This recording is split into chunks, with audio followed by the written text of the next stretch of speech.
Pasal ke-42. Para imam mengutus orang-orang Levi untuk menanyakan Yesus. Kata mereka, "Siapakah gerangan kau?" Dan perginya Yesus ke Bukit Tabur dan kedatangan Musa dan Elia di sana. Kemudian menangislah para murid setelah mendengar uraian ini. Dan Yesus pula sedang menangis. Lalu mereka melihat orang banyak yang datang untuk mencari Dia. Karena kepala-kepala imam telah berunding di antara mereka untuk menjatuhkan Dia dengan uraian-uraiannya. Dari itu, mereka telah mengutus orang-orang Levi dan sebagian ahli Taurat untuk menanyakan kepadanya. Kata mereka, "Siapakah gerangan engkau?" Maka Yesus telah mengakui dengan menyatakan, "Sesungguhnya aku ini bukanlah Mesias." Lalu mereka bertanya, "Apakah engkau ini Elia atau Yeremia atau salah satu dari nabi-nabi yang dahulu?"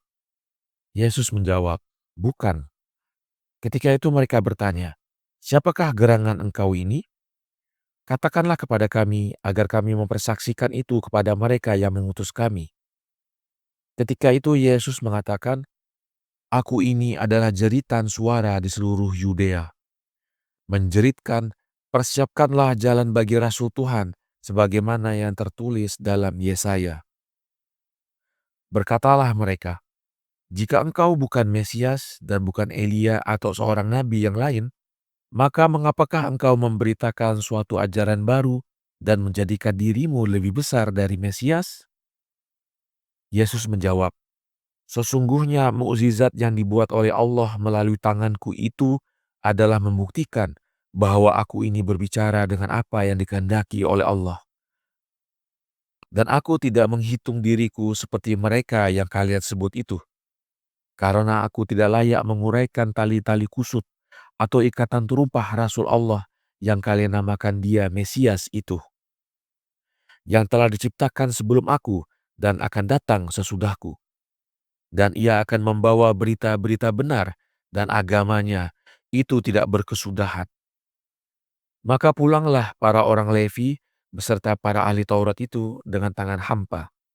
Kemudian diceritakanlah oleh mereka segala sesuatunya kepada kepala-kepala imam yang mengatakan, sebenarnya ada setan di belakang punggungnya di saat ia menguraikan segala sesuatu.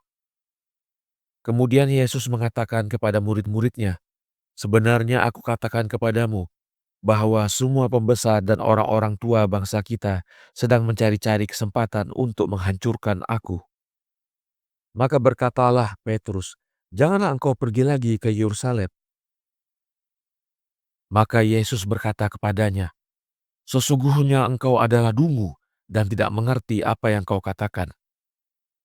Maka aku harus memikul beban tekanan-tekanan yang banyak, karena begitulah para nabi-nabi Allah dan orang-orang suci memikul beban-beban penderitaan demikian. Akan tetapi janganlah engkau takut, karena ada sekelompok manusia beserta kita, dan ada sekelompok yang menentang kita." Dan ketika Yesus mengatakan demikian, maka pulanglah ia, kemudian ia pergi ke Bukit Tabur. Dan ikut naik bersama dia Petrus, Yakub, dan Yahya saudaranya, beserta yang menulis ini. Maka bersinarlah di sana di atas mereka cahaya yang besar.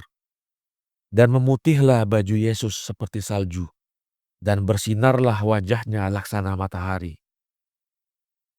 Tiba-tiba datanglah Musa dan Elia untuk berbicara dengan Yesus tentang segala sesuatu yang akan menimpa bangsa kita dan negeri suci itu. Lalu berbicaralah Petrus, katanya, "Ya Rabi, baiklah apabila kita tinggal di sini. Apabila engkau kehendaki, maka akan kami buat 3 buah pondok, untukmu sebuah, untuk Musa sebuah, dan sebuah lagi untuk Elia." Dan selagi berbicara, maka dinaungilah ia oleh awan yang putih. Lalu terdengarlah oleh mereka suara, katanya, "Lihatlah kalian kepada khadimku yang dengan dia aku senang. Dengarlah akan dia." Maka takutlah para murid dan jatuhlah mereka tersungkur ke bumi sebagai orang-orang mati. Dan turunlah Yesus lalu membangunkan para muridnya. Katanya, "Janganlah kamu takut, karena Allah mencintai kamu dan Dia berbuat ini agar kamu mengimankan dengan kata-kataku." Pasal ke-43. Pertanyaan Andreas, Daud memanggilnya di dalam rohani Rabbi. Kemudian turunlah Yesus menuju kepada kedelapan muridnya yang menantikan di bawah. Lalu diceritakanlah oleh keempat orang itu kepada yang kedelapan akan segala yang mereka saksikan. Dan begitulah, pada hari itu telah hilang dari hati mereka tiap keraguan tentang Yesus, kecuali Yudas Iskariot yang tidak mempercayai pada sesuatu pun. Kemudian duduklah Yesus di kaki bukit itu sambil mereka makan dari buah-buahan gurun Sahara karena mereka tidak mempunyai roti. Ketika itu berkatalah Andreas, "Sesungguhnya telah banyak engkau ceritakan kepada kami tentang Mesias, maka bermurah hatimu untuk menegaskan kepada kami tentang segala sesuatu."